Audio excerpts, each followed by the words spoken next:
Have you ever stared at the sky and wondered what really happens the moment we die? Is it just darkness? Is it silence? Or is it the beginning of something far greater, far more powerful than this world could ever offer? What happens right after you die? This question isn't just about fear or curiosity. It's about preparing for a reality that no one can escape. It's about discovering the truth through the light of the Quran and the words of our beloved Prophet Muhammad, peace be upon him. Whether you are young or old, rich or poor, no matter your background, one thing is guaranteed: we all have an appointment with death. But what happens after that? What does the soul experience? What does the body go through? Is it peace or pain? Is it silence or a new kind of life? Most people avoid talking about death. They fear it. They try to ignore it. But Islam teaches us something beautiful. Death is not the end. It is the beginning of the eternal journey. It is the moment when the unseen world becomes seen, when the soul is no longer hidden by the body. And the best part? Allah, the most merciful, has given us clear signs, guidance, and hope to help us prepare. Imagine for a moment the moment your soul begins to leave your body, the people around you crying, the angels arriving, the journey starting. This is not a fantasy. It's a divine reality. It's a path every human must walk, and Allah has told us everything we need to know to face it with peace, not fear. So stay with us till the end of this video, as we walk through this divine journey with light, knowledge, and hope in our hearts. And if this video touches your heart, helps you understand your purpose, or brings you closer to Allah, then please do like, comment, and subscribe to Deen Explorers to help us share this message with the world. 1. The moment of death. Have you ever thought about that single moment which separates this life from the next? That moment when your heart beats for the last time and your eyes slowly close to this world forever. This moment is not a fantasy. It is not a mystery for a believer. It is a promise from Allah.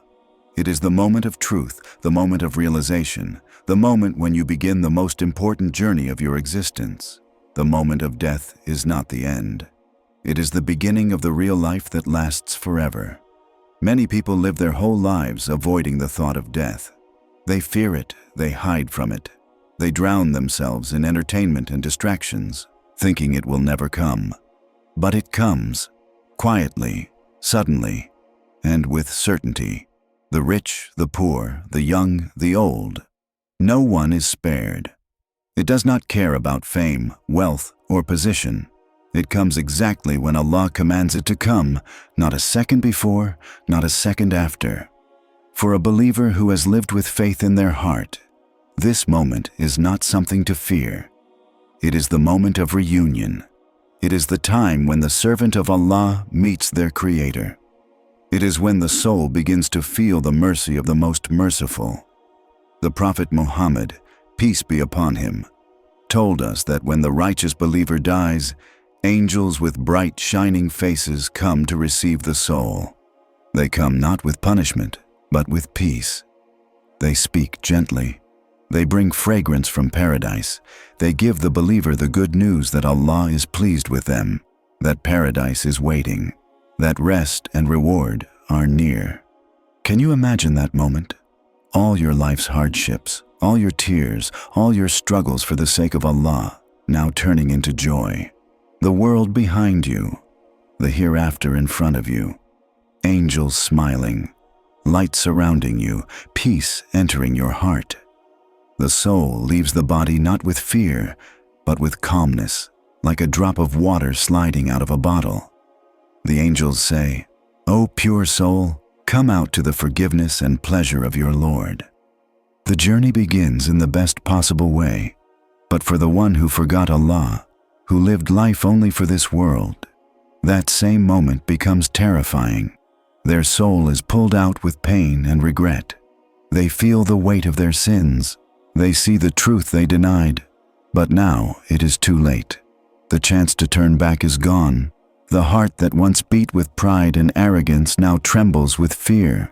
The eyes that once looked at haram now look in horror at the angels of punishment. This is not a story to scare, but a reminder to wake up, to return to the path before the moment arrives.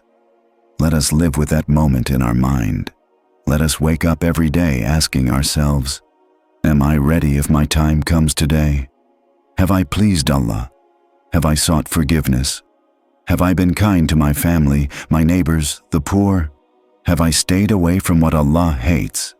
If not, then let this be the moment we change, right now, right here. Because the moment of death is not in our hands, but preparation is. You are still alive. You are still breathing. You still have time. Use it. Cherish it. Run back to Allah before your soul is taken. And when your moment comes, may your face shine with light. May angels surround you with joy. And may your soul rise to the heavens with peace and honor. This is the ending we all want. This is the ending that begins the eternal life of bliss. Let death not scare you.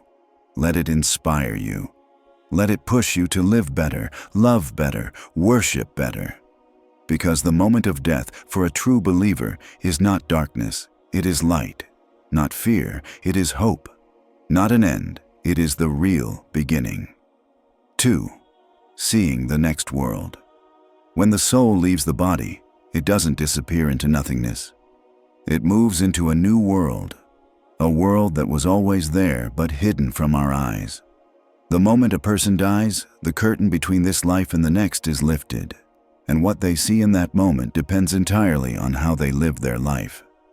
This world is called Barzakh, the life between death and the day of judgment. It is not like a dream or imagination. It is real. It is the beginning of the unseen world, and the soul begins to see things that were once only heard about in lectures, read in books, or taught by the prophets. Imagine a believer, someone who prayed, gave charity, stayed away from sins, and loved Allah sincerely. When their soul is taken and they are lying in the grave, the next thing they see is not darkness but light. The angels who took their soul now open a window into Jannah. A cool breeze comes in. A beautiful fragrance fills the air. In this new world, the soul is not in pain. It is not confused. It is resting. It knows its final destination is something amazing, and every good deed they did in the world now becomes a companion, like a best friend, sitting beside them, comforting them, reminding them that they are not alone. This is why the Prophet Muhammad, peace be upon him, said that when a righteous person is buried, their grave becomes as wide as far as the eye can see and is filled with light. But for those who ignored Allah, who chased only the desires of this world, who lied, cheated, and turned away from the Quran, the next world is very different. When their soul leaves, it is not welcomed. It is snatched and taken with force.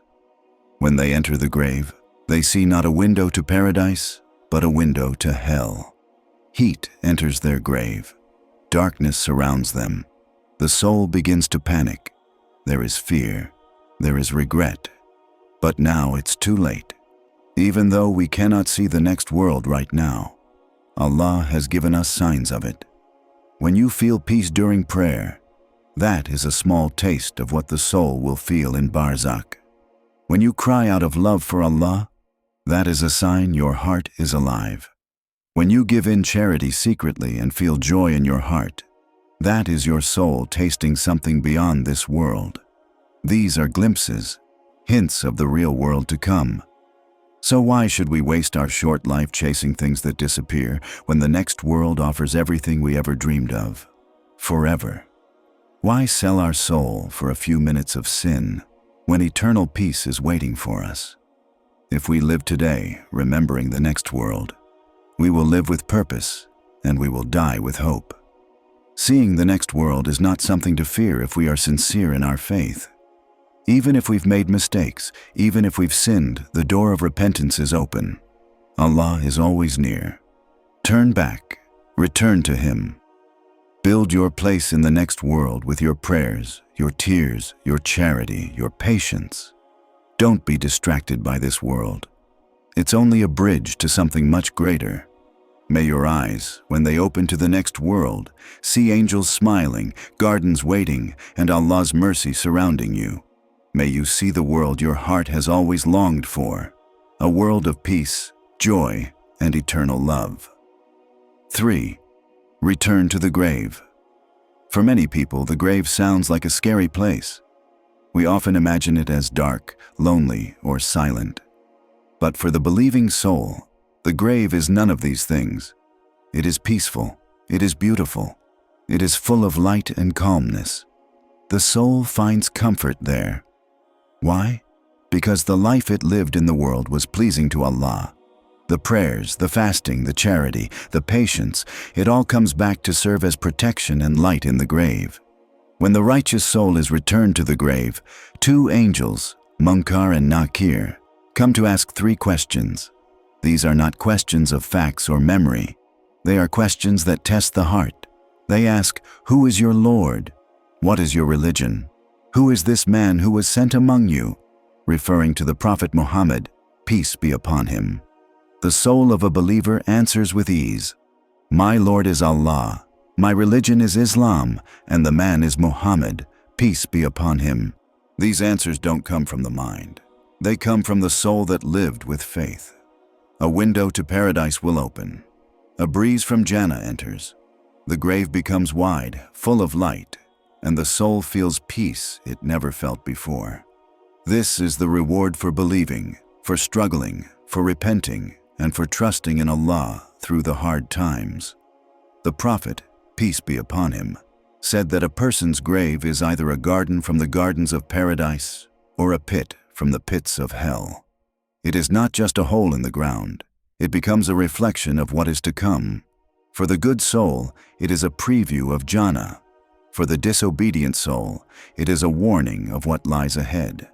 Now think of the soul that lived far from Allah, one that ignored prayer, followed desires, and cared little about the afterlife. When that soul is returned to the grave and the angels ask those same 3 questions, it will not be able to answer. It will say, "I don't know." The angels will respond with firmness. The grave will become tight, full of darkness. The soul will feel fear, and a window to hell will be opened. The grave becomes a place of regret. But this too is a mercy from Allah, a wake-up call to those still alive, a reminder that this life is a test.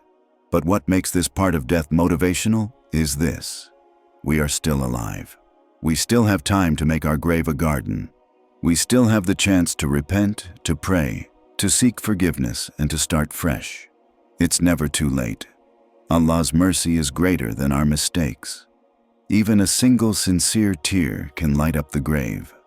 Imagine lying in your grave and feeling peace instead of fear. Imagine being greeted by your good deeds like old friends. Imagine the Quran you used to read sitting beside you, comforting you. Imagine the angels treating you with kindness. This is real, and it can be yours. But we must prepare for it now. Don't let distractions steal your purpose. Don't let sins become your habits. Turn back to Allah. Give charity, pray with your heart, help someone in need, forgive those who hurt you, and beg Allah for a good ending. These actions shape your grave before you even enter it. Let your grave be your first step into eternal joy, not a prison, but a place of rest, beauty, and mercy. 4. What happens to the body? After a person dies, one of the most visible things we see is the still body. The heart stops beating. The eyes no longer move. The body becomes silent. But even though the body seems lifeless, it is still part of a divine plan. In Islam, the body is treated with honor, care, and dignity, because this body once carried a soul, once bowed down in prayer, once fasted in Ramadan, once served others, and once shed tears for Allah. As soon as death is confirmed, the family and community gather to prepare the body for its final journey. This is not just a routine. It is an act of love, respect, and faith. The body is washed gently in a sacred way, known as ghusl. Every part of the body is cleaned with care. It is not just physical cleansing. It is spiritual preparation. The person is being readied to meet their Lord. Then the body is wrapped in white cloth, called kafan. It is simple, pure, and equal for everyone, whether rich or poor, king or servant. This teaches us a powerful lesson. In death, all worldly titles and wealth vanish. What remains is our faith, our actions, and our character. After the washing and wrapping, the funeral prayer is offered. This prayer is unique. It has no prostration or bowing. It is full of dua, seeking mercy and forgiveness for the departed. The whole community joins in, asking Allah to forgive the one who has passed and grant them a high place in Jannah. It shows the unity of the Muslim Ummah, how we care for one another even after death. Then comes the burial. The body is placed gently into the grave, facing the Kaaba. This symbolizes that even in death, a Muslim turns to Allah. The grave is filled with soil, and people often recite the Shahada and other prayers. The burial reminds us that everything we have, our homes, our cars, our clothes, will be left behind. The earth that once supported us now holds us. The body begins to return to its original form. This should not make us afraid. It should motivate us. You are alive right now. You can choose how your body will be remembered. Use it for good. Use it to earn Jannah. Every step you take for Allah, every act of patience, every drop of sweat in prayer or charity is written. And when your time comes, let your body rest in peace, knowing that it served its purpose well, that it was used to worship, to love, to forgive, to build, and to leave a legacy of light behind. We've come to the end of a journey that all of us will one day take. We spoke about the soul, the body, the grave, and the hereafter. We looked at what Islam teaches us about those first moments after death, moments that are hidden from the living, but fully known to the Creator. This video wasn't meant to scare you, it was meant to awaken your heart, to remind you that this life is not forever, but what comes after is, to inspire you to live with purpose, with sincerity, and with love for Allah in every heartbeat. So don't wait for a wake-up call. Let this be the moment you turn back to Allah. Start praying, start repenting, start doing good. May Allah grant us all a good ending, ease in the grave, light in the hereafter, and the highest place in Jannah. If this message touched your heart, please like, comment your thoughts, and subscribe to Deen Explorers.